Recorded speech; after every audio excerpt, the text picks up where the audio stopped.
Denada rela menjual semua harta bendanya di Indonesia demi biaya pengobatan Aisyah selama di Singapura.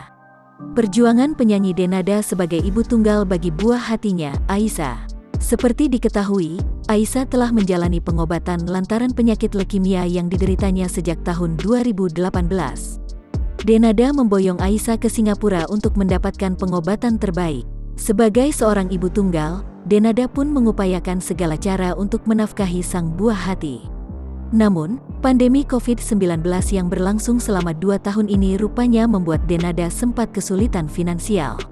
Ia tak mendapatkan penghasilan sama sekali selama pandemi. Hal itu diungkapkan Denada dalam tayangan di kanal YouTube Maya Al-Eldul TV. Denada mengaku sudah mengetahui risiko jika biaya pengobatan di Singapura akan jauh lebih berat dibanding di Indonesia.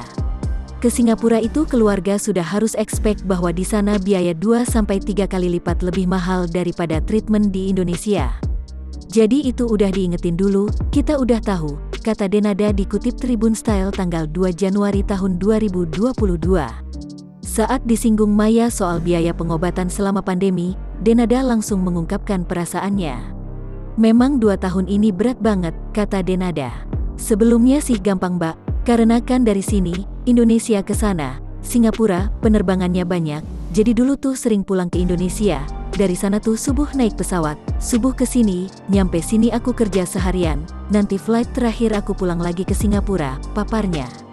Pandemi membuatnya kesulitan mencari nafkah dan pulang ke Indonesia. Berbagai pekerjaan pun terpaksa batal lantaran pembatasan wilayah yang dilakukan. Pada akhirnya, Denada membuat keputusan untuk menjual hartanya demi biaya pengobatan. Terpaksa harus jual-jual semua yang ada, kata Denada.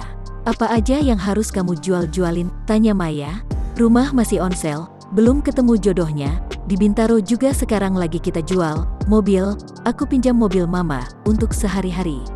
Semua, apapun yang bisa aku jual, tas branded kah, perhiasan, apapun yang kebetulan di Indonesia, ungkapnya. Di akhir, Denada mengaku tak masalah jika harus menjual hartanya. Ia justru bersyukur karena masih memiliki harta yang bisa dijual. Aku ngomong ini gak ada kepahitan. Dalam hatiku, alhamdulillah aku masih ada barang-barang itu yang bisa dijual.